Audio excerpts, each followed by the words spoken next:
was the arms no one could see, silence in an empty room, just me. I was the light that stopped shining through, the echo of a love that never grew. I cooked up dreams that weren't mine, erased my wants so you'd be fine. When I looked into your eyes that day, no tears, just a goodbye thrown my way. But in that narrow freezing bed, sometimes I think I was born with a factory defect, with the invisibility gene, always so present for others, but so absent from myself. Even my own reflection seemed to ignore me, as if it knew I didn't deserve to be seen. My name is Helen Carter. I'm 67 years old, and until 3 months ago, I was the perfect definition of a woman who lives for others. Today, I am here to tell the story of how a crumpled note taught me that it's never too late to choose yourself. This story begins with betrayal, not the kind you imagine. It wasn't my husband who betrayed me. It was my own daughter. And the weapon? A piece of paper folded in 4, with hurried letters and a phrase that echoed like a slap in the face. It's better for you here. I was the shadow of your liberty. It's better for you here. Lauren, my only daughter, handed me this note with a smile she had rehearsed in the mirror. Her eyes glued to her phone, as if every second away from the screen was a waste of the precious life she had ahead of her. A life that, clearly, no longer included the woman who raised her. Mom, today I want to take you somewhere special. Her voice was sweet, like fake sugar, rehearsed like a sales pitch. You'll like it. It's calm, comfortable, full of people your age. People your age, as if I were an antique piece of furniture that no longer matched the new decor of her life. I wanted to believe. My mother's heart still pulsed with that pathetic hope that insists on surviving even after being trampled 1,000 times. But the bottom of my chest already knew the truth. Those words were as fragile as the soft lie you tell, so as not to break someone who is already shattered. It'll be great, Mom. I'll be back on Sunday, I promise. I'm going to New York with Ethan and his mother. We planned this trip a long time ago. New York, the city I only knew from holiday movies and TV reports. She was going with her mother-in-law, the new mother-in-law, the one who deserved to see incredible places, while I would stay there, between walls that smelled of disinfectant and loneliness, counting the hours until Sunday. A Sunday that, deep down, I already knew would never come. The special place was a nursing home on the outskirts of Chicago. When I saw the building, I felt as if the world had collapsed in slow motion. It was built to be forgotten, painted in neutral tones that wouldn't bother anyone, artificial flowers at the entrance to disguise the sadness, and an automatic gate that took an eternity to open, as if it knew no one entered there willingly. When that gate finally opened with a metallic groan, a pain cut through my throat. It wasn't the cold Chicago wind. It was a premonition. I wasn't there to rest. I was being abandoned to die slowly, in the cruelest loneliness that exists, that of someone who dedicated their entire life to someone who, in the end, can't even look them in the eye. Lauren took my suitcase from the trunk. It was small, pathetic, with only 2 changes of clothes and a pair of slippers. My whole life fitting into those few items, as if 67 years of existence could be summarized by sleepwear and blood pressure medication. You have everything you need here, Mom. She couldn't even meet my gaze. I'll be back on Sunday, okay? I'm going to New York with Ethan and his mother. We planned this trip a long time ago. Ethan's mother. She, yes, deserved to see the Big Apple. She was worthy of occupying the seat next to my daughter on the plane, of sharing laughs in expensive restaurants, of creating memories worth remembering. I said nothing.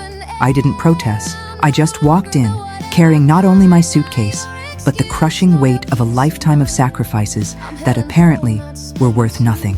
The receptionist was kind, calling me Mrs. Helen, with that professional courtesy used with people who no longer matter much. He offered tea as one offers a bandage for a wound that will never heal. I accepted as one accepts a death sentence. I sat on the bed, narrow, with a low pillow and sheets that smelled of expired lavender, and looked out the window.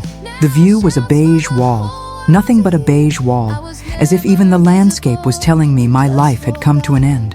I tried to understand. I tried to justify. It's just for a few days, she had said. But inside me, something had broken forever. It wasn't just sadness, it was shame. a kind of shame that wasn't mine, but that I carried as if it were. I spent the night awake, listening to the hypnotic tick-tock of the wall clock and the soft snoring of the lady in the next room. Every sound was a reminder that I was there, in that place, being counted down by the hands of a clock that wouldn't give me a second chance. But it was on that long, sleepless night that memories came to visit me. I remembered when Lauren was little and had a high fever. I stayed up 3 nights praying at the foot of her bed, placing damp cloths on her forehead, taking her temperature every hour.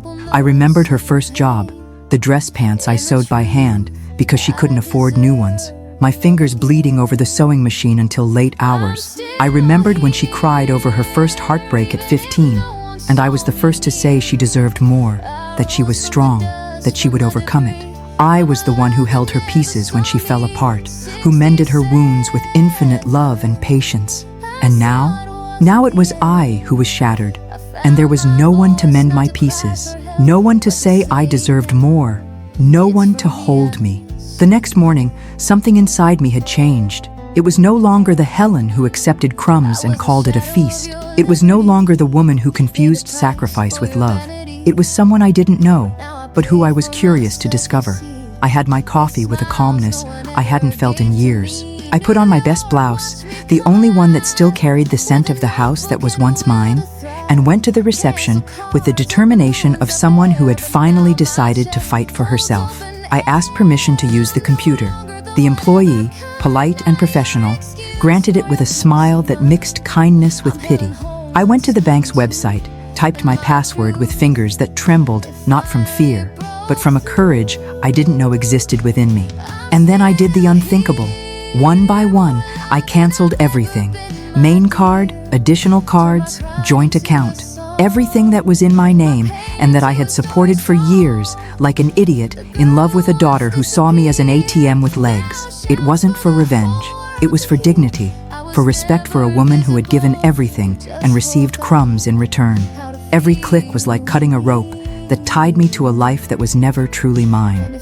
Every cancellation was an act of freedom that I should have practiced long ago. I left a note on the bed, written in the firm handwriting of someone who had finally found her voice. I left a note on the bed, written in the firm handwriting of someone who had finally found her voice. Thank you for showing me that self-worth is not begged for. Now, I will learn how much I am truly worth. I picked up my pathetic suitcase, called Rose, my only true friend, who had known me since before I became the Helen who exists to serve, and asked for a favor that would change my life forever. Rose, it's me, Helen. I need a place to sleep tonight. Just tonight. Helen? My God, what happened? I happened, Rose. I finally happened. In 3 hours, I had a ticket in my hand. Destination, New York. Not to find Lauren, not to spy on her, not to make a scene, but to find myself. To discover who Helen was beyond the word mother. On the bus, I sat by the window and watched Chicago disappear in the rearview mirror. The sun began to set, painting the sky orange and pink, as if the universe itself was celebrating my freedom.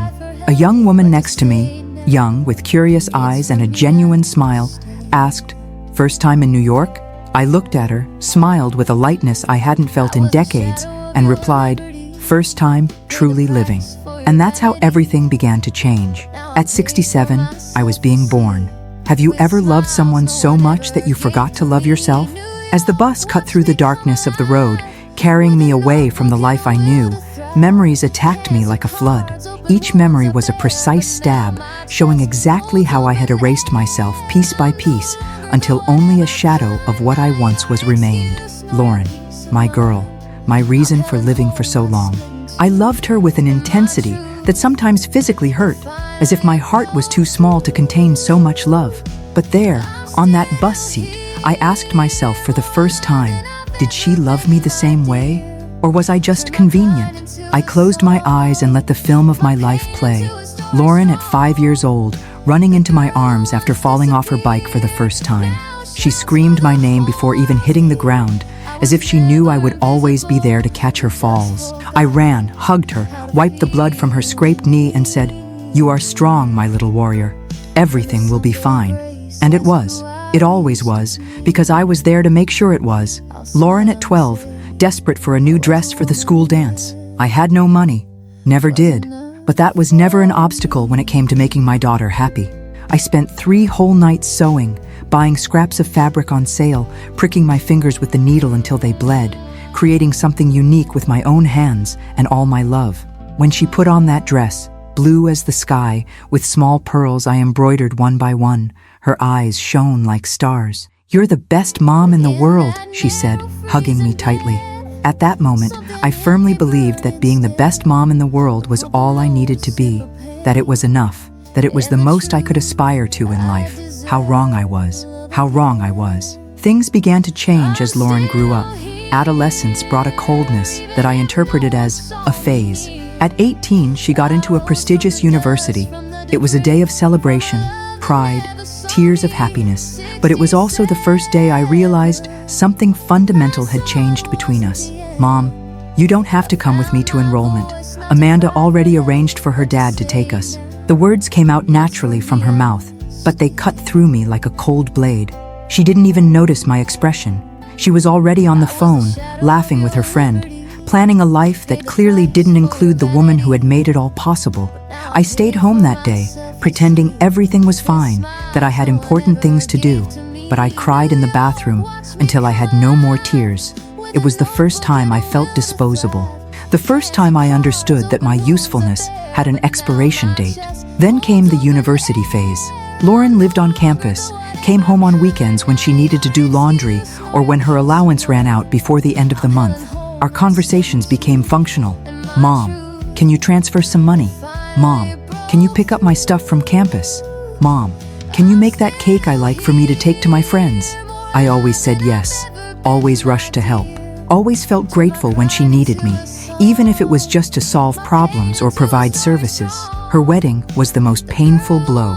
Lauren was radiant, beautiful as a princess, but I was in the last row of the church because it would look better for the photos, she said. The groom's mother was in the first row, next to the priest, being treated like a queen.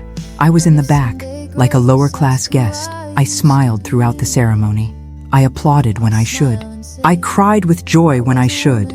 But inside, I died a little more with each passing minute. Mothers don't complain, right? Mothers swallow the pain and pretend everything is fine. Mothers accept crumbs and call it a feast. And then came the divorce. Lauren came home heartbroken with 2 heavy suitcases. "Mom, I need you," she said.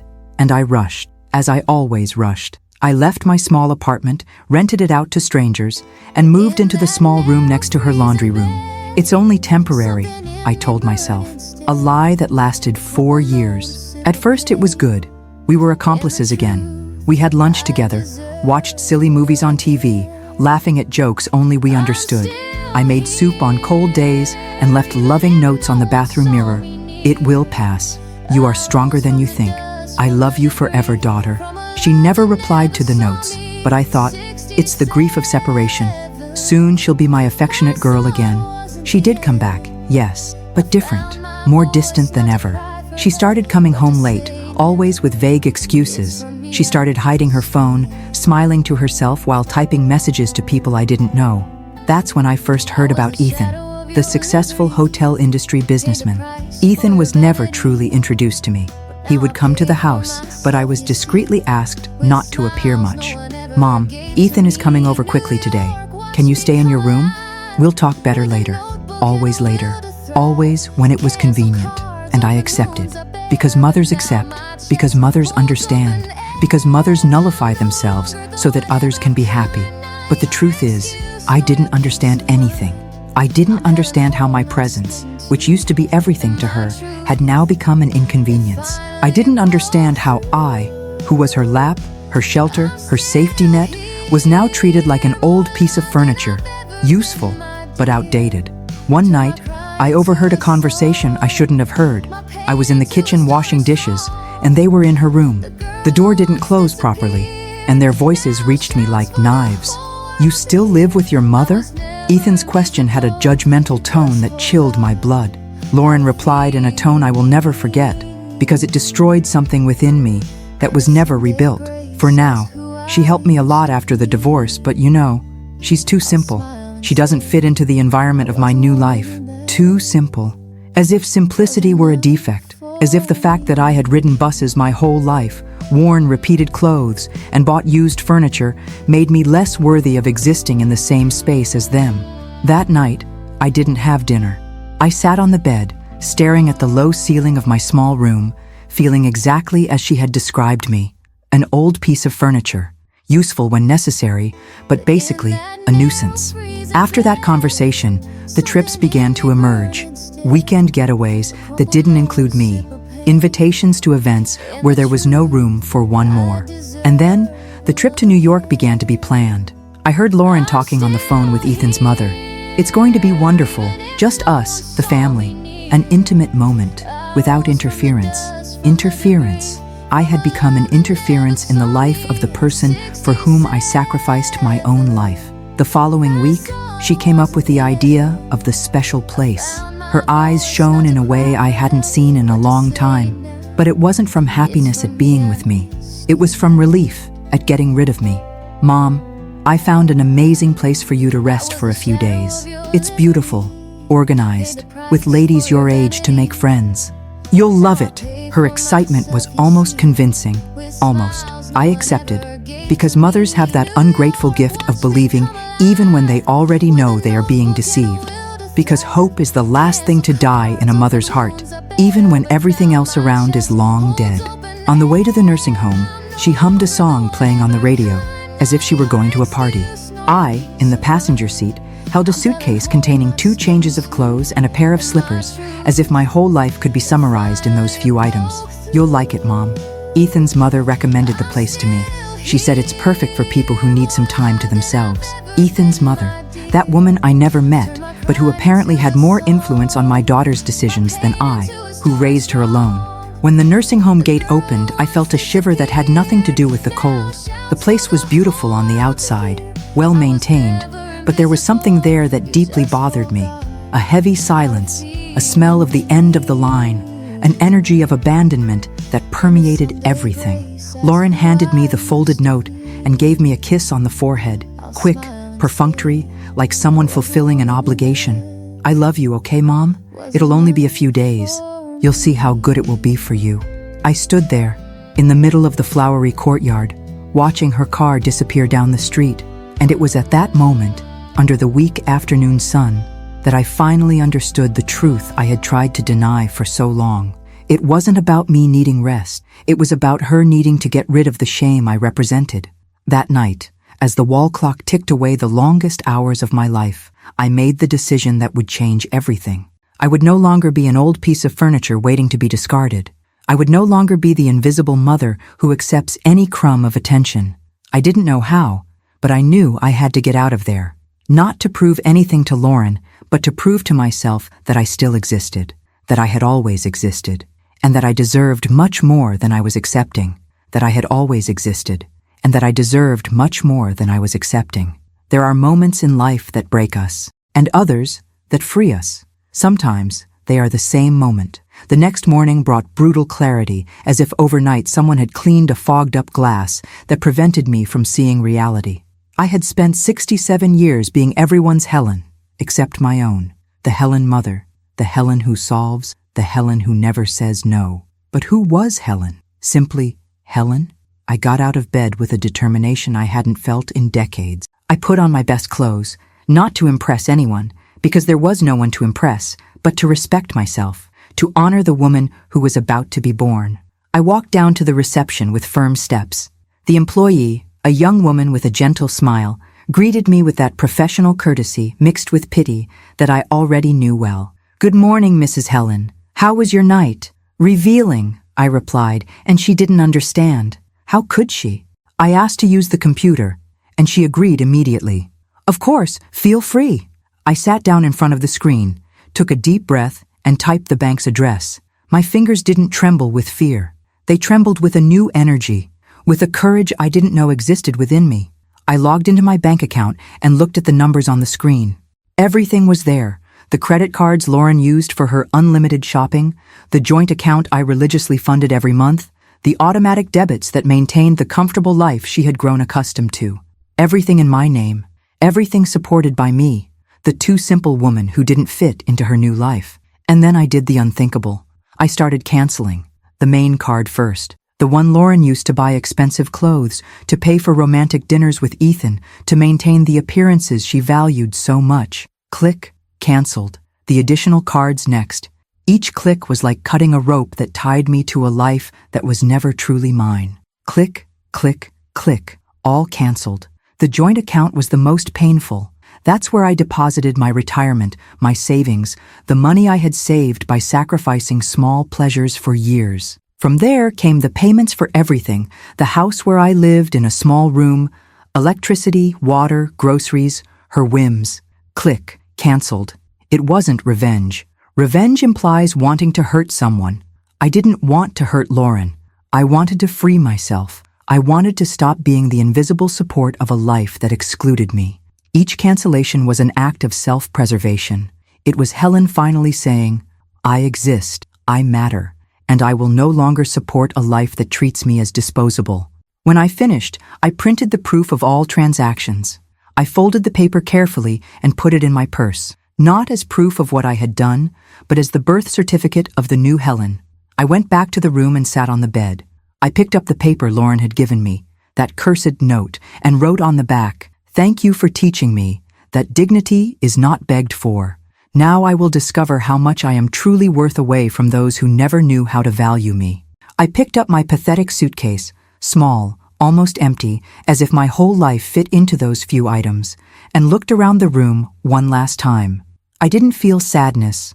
I felt relief. I left the note on the bed, clearly visible, so that when they came looking for me, if they came, they would know that I hadn't disappeared. I had chosen to appear somewhere else. I called Rose, my childhood friend, the only person who knew me before I became the Helen who exists for others. Rose was different from me. She had married a man who valued her, raised children who respected her, built a life where she was the protagonist, not a supporting character.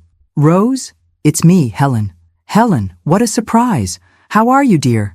Better than I've been in years. Rose, I need a favor. Can I sleep at your house tonight? Just tonight. Of course you can. But what happened? Are you okay?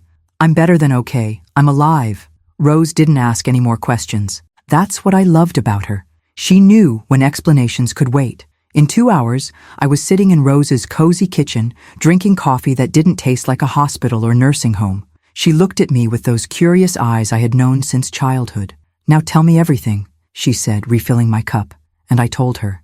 Everything. The nursing home, the note, the years of sacrifice, the conversation I overheard between Lauren and Ethan.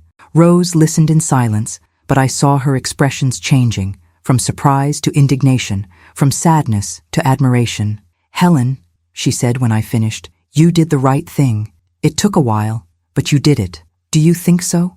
I'm sure of it. Do you know what I've always admired about you? What? Your capacity to love, but you forgot to include yourself in that love. What? Your capacity to love, but you forgot to include yourself in that love. That night, I slept in Rose's guest bed as if it were the most comfortable bed in the world. For the first time in years, I slept without worries, without a mental list of things to do the next day, without that constant anxiety of someone who lives to solve other people's lives. I woke up early, even before the sun fully rose. Rose was already in the kitchen, making coffee. Decided what you're going to do? She asked, offering me a cup. I'm going to New York. New York? Why? I smiled, and it was a different smile. Lighter, truer. Because Lauren is there, thinking she got rid of me, and I want her to know she didn't get rid of me. She found me. Are you going after her? No, I'm going after myself. If she's there, it's a coincidence. Rose hugged me tightly. Go for it, friend. You deserve to be happy. For the first time in my life, I believe that. For the first time in my life, I believe that. At the bus station, I bought a ticket to New York. The man at the counter asked if it was a round trip. One way, I replied. I don't know when I'll want to come back, if I ever will. On the bus, I chose a window seat. When the engine started and we began to move, I felt as if I was leaving behind not just Chicago, but a lifetime of invisibility. A young woman sat next to me. She had curly hair and bright eyes. First time in New York? She asked, striking up a conversation. I looked at her, smiled, and replied, first time being myself. She laughed, thinking it was a witty joke, but it was the purest truth I had ever spoken. She laughed, thinking it was a witty joke, but it was the purest truth I had ever spoken. As Chicago disappeared in the rearview mirror, I thought of Lauren. She was probably in some fancy Manhattan restaurant, laughing with Ethan and his mother, free from the burden I represented, free to be the improved version of herself without the too simple mother getting in the way. But in a few hours, when she tried to pay the bill, she would discover that the well had run dry, and maybe, just maybe, she would ask herself for the first time where the woman who had made it all possible was. Some cities welcome you, others challenge you. New York embraced me. Some cities welcome you, others challenge you. New York embraced me. When the bus entered the New York bus terminal, I felt something I hadn't experienced in decades: pure expectation. Not that suffocating anxiety of someone who has to solve other people's problems, but the genuine excitement of someone about to discover something new about herself. The city hit me like a wave. The deafening noise of traffic, the smell of street food mixed with car exhaust, people rushing in all directions as if life depended on it. And I, in the midst of it all, finally invisible in the right way, anonymous, free, without labels or expectations. I took a taxi. The driver, a middle-aged man with an accent I couldn't identify, looked at me in the rearview mirror. "Where to, ma'am?" For a moment, I was speechless. Where to indeed? I had no address, no plans, no one waiting for me. For the first time in my life, I was completely in charge of my choices. "To where people like me restart their lives at 67, I replied, almost laughing at my own audacity. He studied me in the mirror, smiled, and said, "Brooklyn.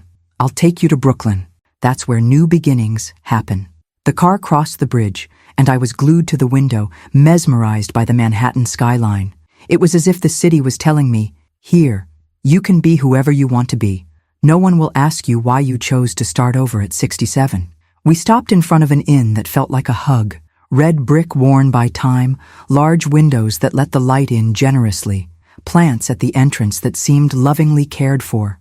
A simple sign read, "Welcome to your home away from home." Home. The word echoed in my mind. How long had it been since a place felt like home to me? I walked in and was greeted by Bianca, a young woman with a warm smile who didn't look at me with pity or excessive curiosity, just with the natural kindness of someone accustomed to welcoming people in transition. "Welcome. Are you alone?" she asked, checking availability on the computer. "Finally," I replied, and something in my tone made her look up and smile genuinely. "I understand perfectly. We have a room with a street view. It's small, but it has good energy." Perfect. The room was simple, but there was something cozy about it. A single bed with a white duvet, a vintage armchair by the window, a small table with a bottle of water and some local magazines. But what caught my attention most was the view. The street below pulsed with life, but it was a different kind of life from the hustle and bustle of Manhattan. It was human life, at a human pace. I sat in the armchair and watched. People walked slowly, some carrying grocery bags, others walking dogs. An elderly couple kissed on a bench in front of a coffee shop. Children played in a small park. It was real life, unfiltered, unperformed. I picked up my phone and looked at the screen. There were 18 messages from Lauren. My first impulse was to open, read, reply, the conditioned reflex of a lifetime of serving. But something inside me said, "Not yet." I turned off the device and put it in the table drawer. It wasn't cruelty. It was self-preservation. It was the first time in my life that I was putting my needs first. That night, I dined alone in a small Italian restaurant on the corner of the inn. The waiter, a friendly gentleman, didn't look at me strangely for being alone. In New York, apparently, dining alone was perfectly normal. "First time in the neighborhood?" he asked as he served me a wine I had chosen without asking anyone's opinion. "First time in many things," I replied. "Welcome, then. Brooklyn has this magic of making people feel at home quickly." And he was right. For the first time in decades, I felt at home. Not because someone needed me there, but because I had chosen to be there. Sometimes, what we search for our entire lives is waiting on a dusty shelf. The next morning, I woke up to birds singing at the window. Not the aggressive sound of an alarm clock, not the rush of having to make coffee for someone or check for urgent messages. Just the birds, the sun streaming through the window, and I, finally synchronized with my own rhythm. Bianca greeted me at the reception with that genuine smile that was becoming familiar. "Did you sleep well, Mrs. Helen?" "Better than I've slept in years," I replied, and it was the purest truth. After coffee, which I drank slowly, savoring every sip without haste, I decided to explore the neighborhood. Bianca had mentioned a community library to me. "It's small, but it has soul," she said with a wink. When I arrived, I immediately understood what she meant. The building was an old red brick construction, with large windows that let the golden morning light flood the interior. There was something magical there, as if the stories of all the people who had ever passed through those doors were imbued in the walls. Cecilia, the librarian, was a young woman with curly hair and round glasses that made her look like a character straight out of a book. When she saw me, she smiled with that warmth that only people who truly love what they do can convey. "Welcome. First time here?" "First time in many places lately," I replied, and she laughed as if she understood perfectly. "Feel free to explore. We're small, but we have hidden treasures." I walked through the shelves as if I were in a cathedral. The smell of old paper and waxed wood enveloped me like a hug. I picked up a random book. The title didn't matter. Only the pleasure of holding a book without haste, without guilt, without having to justify to anyone why I was wasting time reading. I sat in a worn leather armchair by the window and lost myself in the pages. How long did I stay there? I don't know. For the first time in decades, time was my ally, not my enemy. That's when Cecilia approached with that warm smile. "Found anything interesting?" "I found peace," I replied without thinking, and she seemed to understand exactly what I meant. "I'm glad. You know, we're always looking for volunteers here. Nothing too formal, just people who like to be surrounded by stories." "What kind of volunteering?" "What kind of volunteering? We organize books, read to seniors, write letters to lonely people." She paused and looked at me carefully. "Do you write?" The question hit me like lightning. Right. When was the last time someone asked me if I wrote? When was the last time I asked myself that? "I used to write," I said slowly, as if unearthing a long buried memory. Before I became just a mother." "Just a mother doesn't exist," Cecilia said firmly. "You were always more than that. You just forgot for a while." She handed me a small notepad and a pen. "How about starting with some letters? We have a partnership with nursing homes. The elderly love receiving messages, but we don't always have someone to write them." I took the materials and felt something awaken within me. My fingers tingled with the desire to hold the pen, to form words, to give life to feelings that had been stuck in my throat for years. I spent the afternoon writing, letter after letter to people who, like me until 3 days ago, had been forgotten by their own children. Every word I put on paper was like mending a part of me that had been torn for a long time. "Dear Mr. Antonio," I wrote in one of them, "I know we don't know each other, but I wanted you to know that today I thought of you. I thought of all the stories you must have to tell, all the places you visited, all the people you loved. You matter. Your life matters. And today, someone in New York is sending you affection." When I finished, Cecilia read some of the letters and her eyes sparkled. "Helen, you have a gift. Your words, they have soul, they have life." "Thank you," I murmured, trying to hold back the tears that insisted on coming. "Have you ever thought about writing something bigger? A book, perhaps?" The idea scared and excited me at the same time. A book? Me? The too simple woman? The idea scared and excited me at the same time. A book? Me? The too simple woman? "Maybe someday," I replied, but a seed had been planted. That night, I bought a notebook at a small stationery store in the neighborhood. A simple notebook with a blue hardcover, but it seemed perfect for what I had in mind. On the first page, I wrote, "Things I want to reclaim. My writing voice. The pleasure of creating without justifying.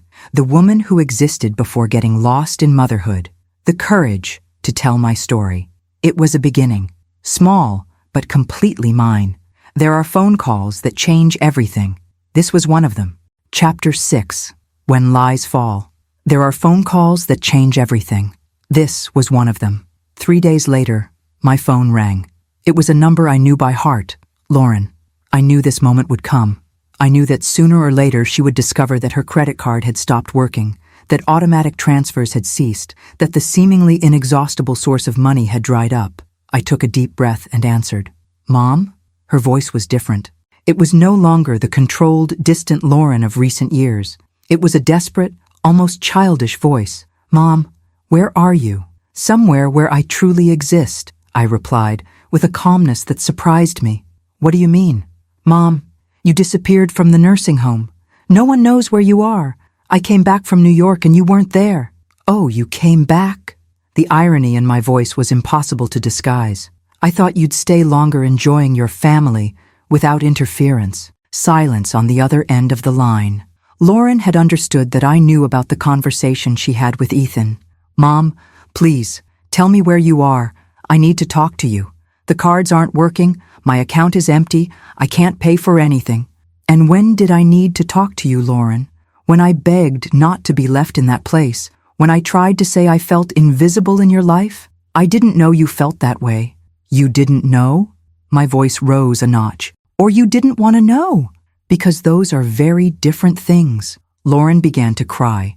Not that calculated crying she used when she wanted something, but a desperate cry from someone who finally realized she had lost something important. "Mom, I made a mistake. I know I made a mistake, but the cards, what did you do with the cards?" "I canceled everything. Every card, every account, every automatic debit that I paid to support a life that excluded me. But I need that money. How will I pay for things? How will I—" "The same way I will," I interrupted. "By working, by fending for yourself, by discovering what you're truly capable of when you don't have mommy to solve everything. You can't do this to me." "Yes, I can. And I did. Because I discovered something amazing, Lauren. I don't exist to serve you. I exist because I have the right to exist." The silence on the other end was deafening. Lauren was processing something she had never considered, that I had my own will, that I had boundaries, that I was a person beyond the role of mother. "But you always took care of everything," she said in a small voice. "You always nullified myself so you could shine. Always accepted crumbs of attention and called it love. Always settled for being useful because I thought it was the same as being loved. I love you, Mom. Loving and using are not the same thing, Lauren. You used me, and I let you, because I confused sacrifice with maternal love." She cried louder. "What do I do now?" "You learn. You learn to live without someone solving everything for you. You learn to value the people who love you. You learn that relationships are a two-way street. And you? Are you coming home?" "Home? That small room next to the laundry room you gave me so I wouldn't bother your new life?" "No, Lauren, that was never home. That was a storage room where you kept the mother who embarrassed you." "That's not true." "Yes, it is. And you know what hurts most? I accepted it. For so long, I accepted being treated as disposable because I thought it was the price of maternal love." Lauren was silent for long seconds. When she spoke again, her voice was choked. "Where are you, Mom?" "I'm where I always should have been, living for myself." Can I visit you?" "I'm where I always should have been, living for myself." Can I visit you?" The question caught me by surprise. For a moment, the mother's heart whispered that I should say yes, that I should run to hug her and forgive everything. But the woman I was becoming said something different. "When you're ready to see me as a person, not just as a solution to your problems, you can look for me." "How will I know when I'm ready?" "When you come to visit me without needing anything. When you come because you want to know me, not because you want me to solve something for you." I hung up the phone and placed it on the small table. My heart was racing, but not from fear or guilt as I expected. It was a strange feeling, as if I had run a marathon and finally crossed the finish line. For the first time in my life, I had chosen myself, and the sky hadn't fallen. Sometimes we need to hear other voices to remember that we have our own. A week after the phone call with Lauren, Cecilia made me a proposal that would change everything. "Helen, I had an idea. How about we start a writing group here at the library?" I was organizing books on a shelf when she approached me, with that conspiratorial sparkle in her eyes that always appeared when she had a new idea. "Writing group? Yes, for people who have stories to tell but don't know where to start. People who, like you, rediscovered the desire to write after years of keeping it hidden." The idea terrified and excited me at the same time. I, who had spent my entire life in silence, leading a group, teaching other people to find their voices. "I don't know if I'm the right person for this," I hesitated. "I only started writing again a week ago. I don't know if I'm the right person for this," I hesitated. I only started writing again a week ago. You are the perfect person, Cecilia said with conviction. Your story, Helen. It needs to be heard. And I'm sure there are other people out there who need to hear that they are not alone. But I'm not an expert in anything. You are an expert in new beginnings, and that's what matters. I ended up accepting, more out of curiosity than confidence. On the day of the first meeting, I arrived at the library with a knot in my stomach. Cecilia had arranged chairs in a circle in the main area, placed water and cookies on a side table, creating a welcoming atmosphere. People started arriving little by little. A middle-aged woman with sad eyes and slightly trembling hands. A young man with colored hair and a scribbled notebook under his arm. An elegant gentleman holding a yellowed photograph. A sweet, smiling black woman who seemed to carry the weight of the world on her shoulders. When everyone was settled, there were 10 of us in total, I stood up with shaky legs and a pounding heart. Hi, everyone, I began, my voice coming out weaker than planned. I'm Helen, and, honestly, I don't really know what I'm doing here. Some people chuckled softly, and that relaxed me a little. What I do know is that I spent 67 years of my life in silence. Not because I had nothing to say, but because I learned that my voice didn't matter, that my story wasn't interesting, that I existed only to serve others. The circle was in absolute silence. Everyone looked at me with an attention I had never received in my life. But 3 weeks ago, I discovered something. Every life has a story that deserves to be told. And if we are here today, it's because we know that deep in our hearts. The middle-aged woman wiped a tear. The young man with colored hair nodded vigorously. The elegant gentleman held the photo tighter. So my proposal is simple. Let's tell each other.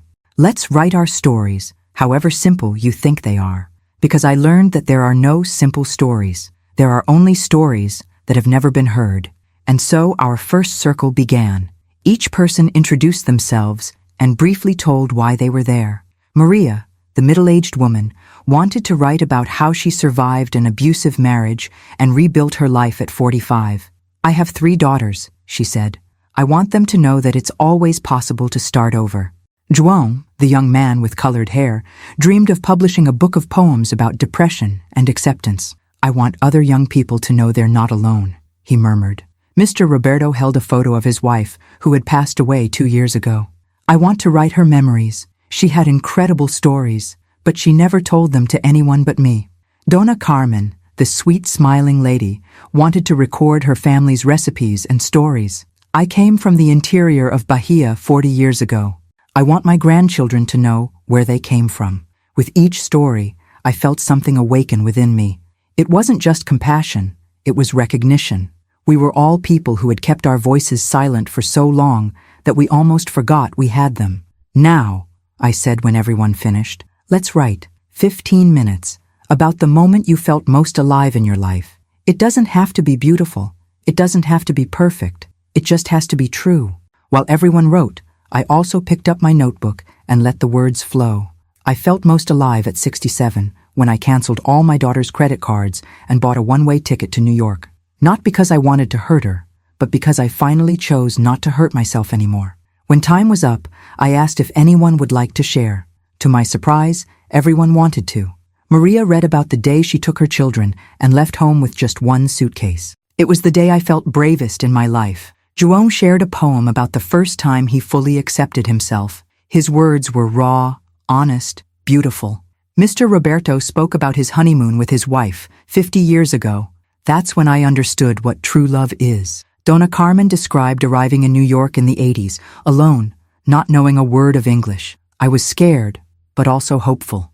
When our first session ended, I looked around the circle and saw something transformative. None of these people were alone anymore.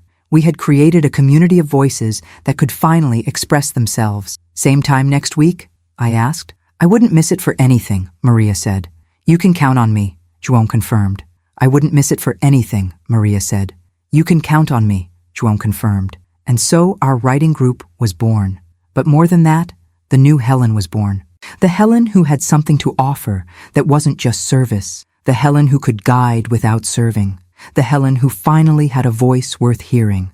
Sometimes the universe conspires for us to find our true purpose. It was Cecilia who changed my life for the second time. 3 weeks after the writing group started, she approached me with that conspiratorial smile I already knew well. Helen, I need to tell you something. I was putting away chairs after another emotional session of the group.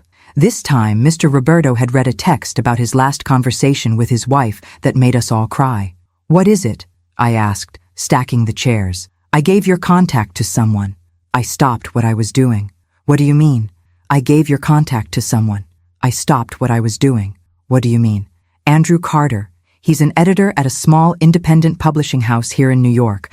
I told him about you, about your story, about how you're helping the group find their voices. My heart pounded. Cecilia, you shouldn't have. He wants to talk to you about a possible book. The words echoed in the air as if they were in a foreign language. A book? My story? I, who 3 months ago was being discarded in a nursing home. This is crazy, I murmured. It's destiny, she retorted. Helen, how many women do you think are living exactly what you lived? How many mothers lost themselves trying to be perfect for their children? Before I could answer, my phone rang. Unknown number. Hello? Mrs. Helen Carter? The voice was masculine, polite, with an accent I couldn't identify. Yes, that's me. Yes, that's me.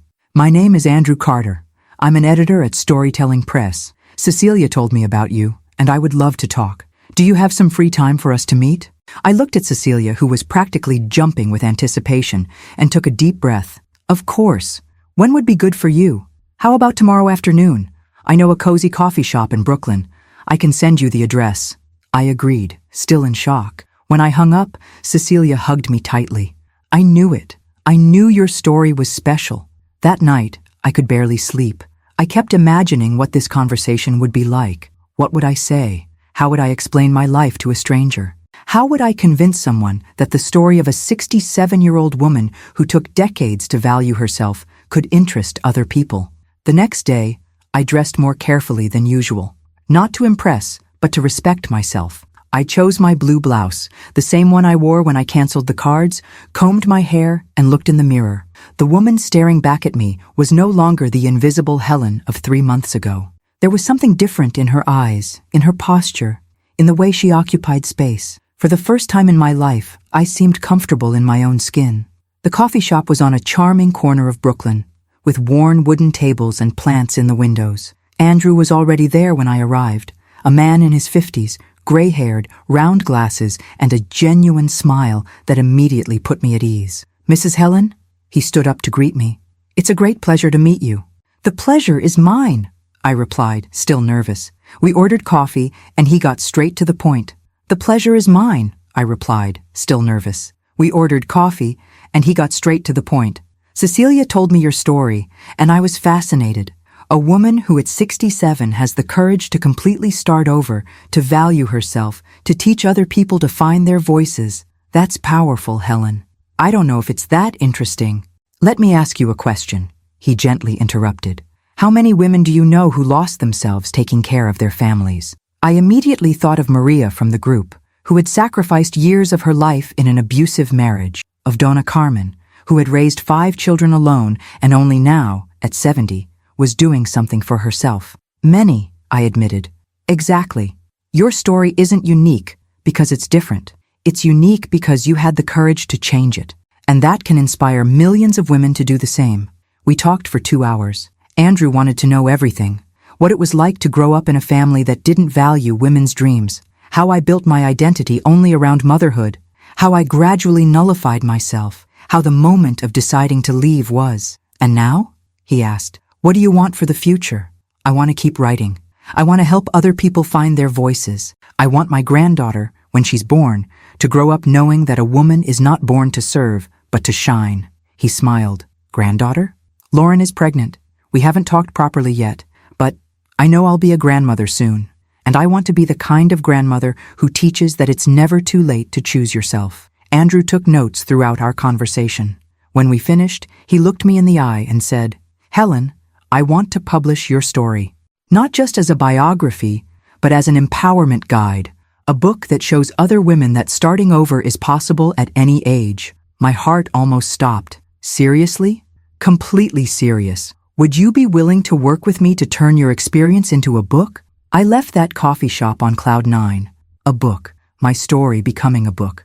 The woman who 3 months ago was too simple now had a story worth publishing. I called Cecilia as soon as I got back to the inn. "So?" she asked, anxious. "He wants to publish my story." Cecilia screamed so loudly that probably all of Brooklyn heard. That night, I started writing. Not just the memories, but a real book. A story that began with a woman being abandoned in a nursing home and ended with her discovering that it's never too late to be born again. With each page, I felt that I was not only telling my story, but paving a path for other women to follow. I wrote thinking of Maria from the group, of Donna Carmen, of all the mothers who got lost along the way and needed to remember that there was still time to find themselves. To forgive does not mean to forget. It means to free yourself. 2 weeks after the meeting with Andrew, I received a message that made my heart stop. "Mom, I'm in Brooklyn. Can I see you?" It was Lauren. After a month of no contact, she had found me. How? She probably called Rose, or checked my bank history, or simply searched until she found me. Lauren was always determined when she wanted something. But what did she want now? I replied with an address. A small coffee shop near the library. Neutral territory where I felt safe. I arrived first and chose a table by the window from where I could see the street. When Lauren appeared, I barely recognized her. She was thin, thinner than I had ever seen her. Deep dark circles under her eyes, her hair without its usual shine, simple clothes. She was no longer the polished, controlled Lauren who left me at the nursing home. She was a shattered version of herself. "Mom," she said when she saw me, and her voice broke on the word. I didn't get up to hug her. I didn't rush to comfort her. I remained seated, watching her approach, analyzing my own feelings. Did I feel pity? Yes. Did I feel like protecting her? Yes. But stronger than all that, I felt the need to protect myself. "Lauren," I replied when she sat down. "Are you okay?" "Lauren," I replied when she sat down. "Are you okay?" She laughed without humor. "Okay? Mom, my life fell apart. Ethan left me when he found out I no longer had access to money. His mother said I was a user. I lost my apartment, my car. I lost everything. Part of me wanted to say, 'I told you so,' but the mature Helen I was becoming knew that would be cruel and unnecessary. 'I'm sorry,' I said sincerely. 'I know it must be difficult.'" "Difficult?" She looked at me with tear-filled eyes. "Mom, I'm living in a tiny apartment in Queens, sharing with 2 strangers. I'm working as a waitress in a cheap restaurant. Me who never worked in my life. And how is it?" I asked with genuine curiosity. The question caught her by surprise. "How is what?" "Working, supporting yourself, being independent." "Working, supporting yourself, being independent." Lauren was silent for a few seconds, as if she had never thought about it. It's humiliating. It's tiring. It's liberating," I completed. She looked at me in surprise. "What do you mean?" "Lauren, you're 32 years old and you've never really worked. You've never paid a bill with money you earned. You've never felt the satisfaction of achieving something on your own. How must that feel?" For the first time since she sat down, she didn't answer immediately. I saw in her eyes that something was shifting, some mental gear that had never worked before. "It's scary," she finally admitted. "But also, I don't know, sometimes when I finish my shift and see the tips I earned, it's mine, you know? No one gave it to me. No one lent it to me. I earned it." I smiled for the first time since she arrived. "That's the difference between having and deserving." I smiled for the first time since she arrived. "That's the difference between having and deserving." "Mom," she said, and her voice became small, vulnerable. "I'm so sorry. For everything. For the nursing home. For the way I treated you. For using you all these years without even realizing it." "You did realize it," I replied calmly. "You just chose to ignore it because it was convenient." She lowered her head. "You're right. I knew I was being unfair, but it was easier to pretend I didn't." "And why did you change your mind now?" Because for the first time in my life, I know what it's like to feel disposable. What it's like to have someone you love treat you like a burden." She wiped her tears. "And I understood how you must have felt all these years." We were silent for a few minutes. I watched my daughter, truly watched her. Perhaps for the first time in years, there was something different about her. Not just her physical appearance, but something in her energy, her posture. She seemed smaller, but also more real. "Lauren," I finally said, "I need to tell you something." "What?" I'm going to publish a book. Her eyes widened. A book? About what? About this. About us. About how I lost myself being a mother and how you lost yourself being a daughter. About how sometimes we need to break apart to rebuild ourselves properly. She turned pale. You're going to tell everything? I'm going to tell my version of the truth, with love, but with honesty. Lauren took a deep breath. I deserve for the world to know how terrible I was to you. It's not about deserving or not. It's about helping other mothers and daughters not to make our mistakes. And me? She asked in a small voice. How do I fit into this story? You fit in as someone who still has time to change, as someone who is learning to be a better person. I'm pregnant, she said suddenly. The news hit me like lightning. Pregnant. I was going to be a grandmother. I felt a confusing mix of emotions. Joy, fear, hope, worry. Ethan's? Ethan's? Yes, but he doesn't want to know. He said it's not his problem. My first impulse was to offer help, money, unconditional support, the mother's reflex that never completely dies. But I took a deep breath and remembered the Helen I was becoming. And what are you going to do? I'm going to have the baby, alone if I have to. Her voice had a determination I had never heard before. I want my daughter. It's a girl? Yes, Grace. I want Grace to grow up seeing a mother who works, who supports herself, who doesn't depend on anyone. I smiled, and this time it was a proud smile. That's the best news you've given me in years. Mom? She said hesitantly. Can you teach me how to be independent, how to raise a daughter without losing yourself? The question moved me deeply. For the first time in her life, Lauren was asking me for something that wasn't money or ready-made solutions. She was asking me for wisdom. I can, I replied, but not in the old way. I won't solve your problems for you. I'll support you while you solve them yourself. What if I can't? You will, because for the first time, you truly want to. We said goodbye with a different kind of hug. It wasn't the desperate hug of someone clinging, but the respectful hug of two people learning to relate in a healthy way. Can I visit you sometimes? She asked before leaving. You can, but only if you want to know me, not just use me. I want to, she said, and for the first time in years, I believed her. Sometimes our most important voice is heard in a whisper. 3 months after our coffee shop meeting, Cecilia organized a special event at the library, Night of Found Voices. It was a celebration of the writing group, where each participant would share a text about their journey of self-discovery. The library was transformed. Soft lights hung between the shelves, chairs arranged in a semicircle, a table with coffee and homemade cakes.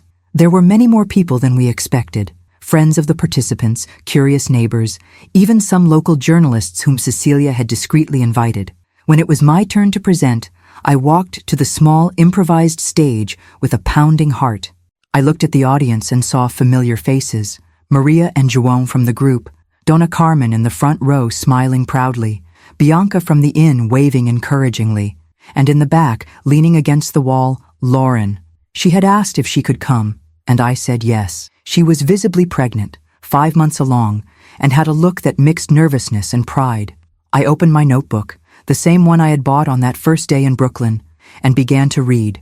I opened my notebook, the same one I had bought on that first day in Brooklyn, and began to read. I spent 67 years of my life being everyone's woman, but not my own. I was the perfect wife, the dedicated mother, the obedient daughter.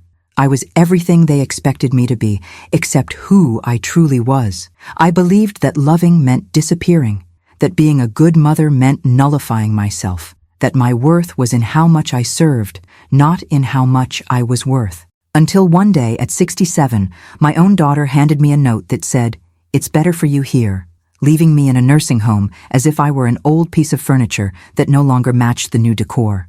And you know what happened? For the first time in my life, I rebelled. I canceled all the cards, took a bus to New York, and decided to discover who Helen was beyond mother, beyond wife, beyond all the labels they put on me. I discovered a woman. I discovered a writer. I discovered someone who had a voice, opinions, dreams. I discovered that it's never too late to be born again.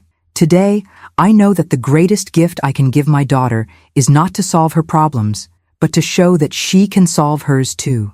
The greatest gift I can give my granddaughter who is coming is to be a grandmother who shines with her own light, Because true love is not dimming yourself for another to shine. It's teaching the other to find their own light. When I finished, the silence was total. For a moment, I thought it had been a disaster. But then the applause began. First timid, then stronger, until it turned into an ovation that lasted for long minutes. I looked at Lauren, and she was crying. Not from shame or anger, but from something that seemed like pride mixed with relief. When our eyes met, she made a discreet gesture with her hand, a silent thank you that deeply moved me. After the event, people approached to talk. An elderly lady hugged me and said, "Thank you for showing me that there's still time." A young mother held my hand. "I need to learn not to lose myself in my children." A middle-aged man commented, "I'm going to show this text to my wife. I think she needs to hear this." Lauren was the last to approach. "Mom," she said when we were finally alone, "it was beautiful. It was true." "How did you feel hearing it?" I asked. Embarrassed at first, but then proud. Proud to have a mother brave enough to change, and proud to be changing too. She handed me an envelope. "I wrote something for you." Inside was a handwritten letter. "Mom, I know I don't deserve your forgiveness, but I need you to know you saved me. Not in the old way, by solving my problems, but by forcing me to grow. For the first time in my life, I'm proud of who I'm becoming. I work hard, pay my bills, make my own decisions. And when Grace is born, she will know a mother who exists by her own right, not just as an extension of someone else.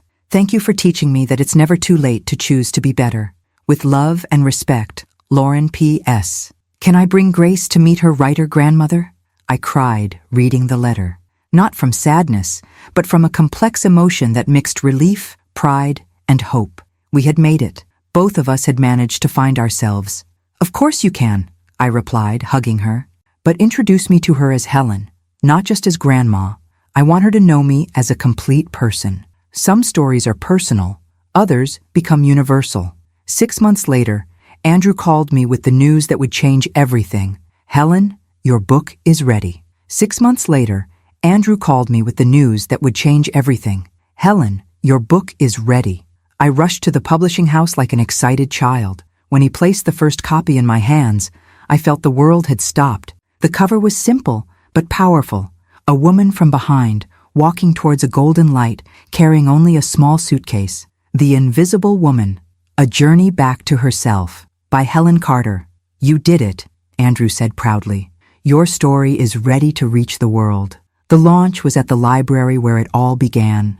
Cecilia organized a beautiful party with everyone from the writing group present. Lauren was there, already 7 months pregnant, radiant. Rose had come from Chicago especially for the occasion. But what moved me most were the letters that began to arrive. Hundreds of them, from women all over the world who recognized themselves in my story. "Helen, thank you for showing me that I'm not the only mother who got lost along the way. Your book gave me the courage to leave a marriage where I was invisible. I'm 45 and thought it was too late to start over. You proved me wrong. My daughter read your book and came to apologize for how she treated me. Thank you for teaching us to relate better." The book entered bestseller lists in 3 weeks. I started receiving invitations for lectures, interviews, TV shows. I, who 3 years earlier was too simple for my own daughter's life, was now being heard by millions of people. But the most special moment came when Lauren approached me with an unexpected proposal. "Mom, can I ask you something?" "Of course. Would you like to live with me? Not to help me with the baby, but for us to do this together, as mother and daughter, as friends." The apartment she had found in Queens was small but cozy. 2 bedrooms, a living room that got morning sun, a kitchen where the 2 of us could cook together. Nothing luxurious, but there was something precious there, mutual respect. "Are you sure?" I asked. "You know I have my own life now, my commitments." "I know. And that's why I want to share the space with this Helen.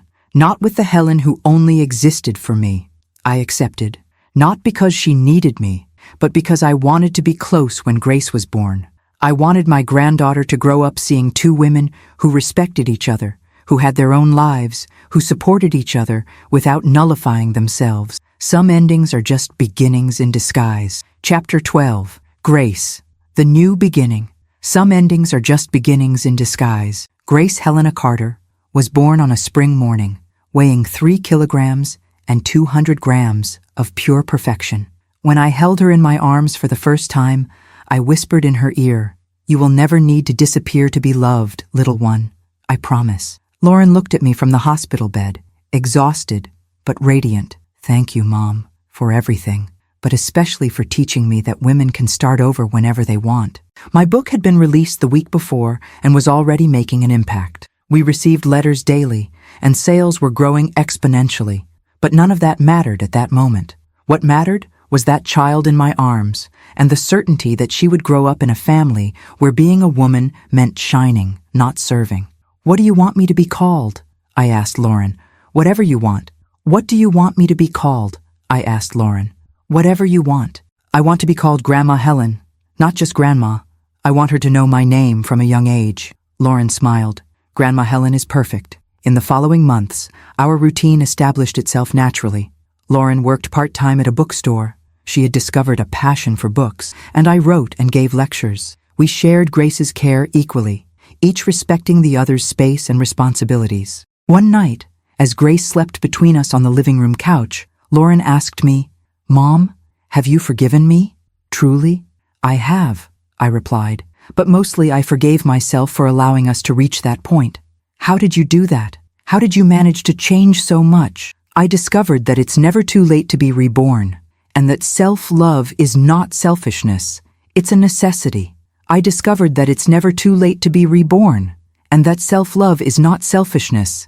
It's a necessity." Lauren nodded, stroking her daughter's hair. "I want Grace to know that from the beginning. She will know, because she will see two women who respect each other, who have their own dreams, who support each other without nullifying themselves." That night, after Grace fell asleep, the three of us stayed in the living room.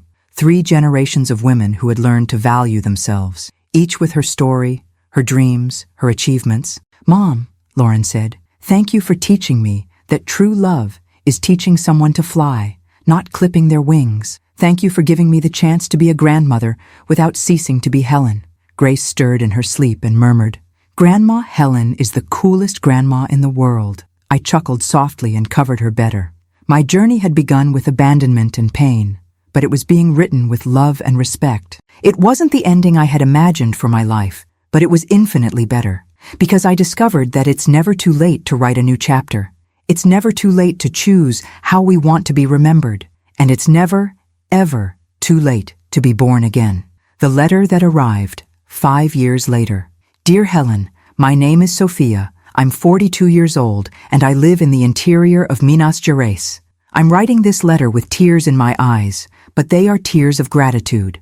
I read your book during a phase when I felt completely lost. 3 children, a husband who treated me like a maid, a mother-in-law who constantly criticized me. I had become invisible in my own life. Your story gave me the courage to change, not in the dramatic way you did, but little by little. I went back to studying, got a job, set boundaries with my family. My children, who used to see me as someone who only served, now respect me. Today I have my own bank account, my own dreams, my own voice, and my 15-year-old daughter always tells me, 'Mom, when I grow up, I want to be independent like you.' Thank you for teaching me that it's never too late to choose yourself. With affection and admiration, Sophia P.S. I've attached a photo. It's me on my pedagogy graduation day, at 47. You were right. It's never too late to be born again." I folded the letter carefully and put it in the box where I keep all the others. There are already over 1,000. Each one tells a story of rebirth, of courage, of women who found themselves after getting lost. I looked out the window and saw Grace in the backyard playing with her dolls. At 5 years old, she already showed a strong personality, her own opinions, a self-confidence that I only knew at 67. "Grandma Helen," she shouted, running into the house. "Can I help you write your next book?" "Of course, my little one. What do you want to write about?" "Of course, my little one. What do you want to write about?" "About girls who know they're important from a young age." I smiled and picked her up. "That's the best idea I've ever heard." Lauren appeared in the kitchen, coming home from work. At 37, she was a completely different woman from the one who abandoned me in the nursing home.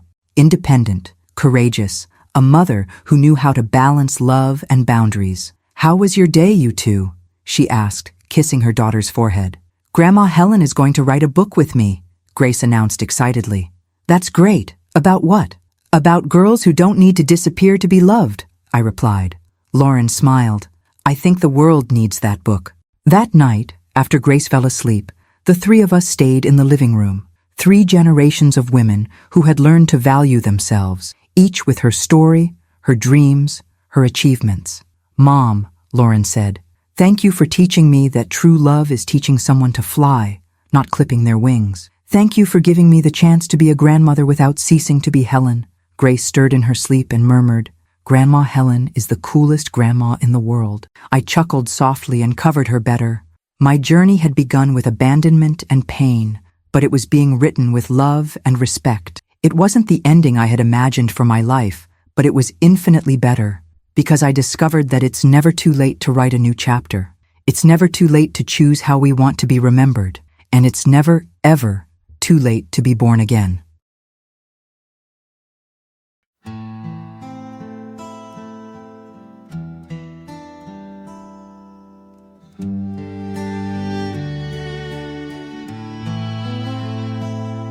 I was the arms no one could see, silence in an empty room, just me.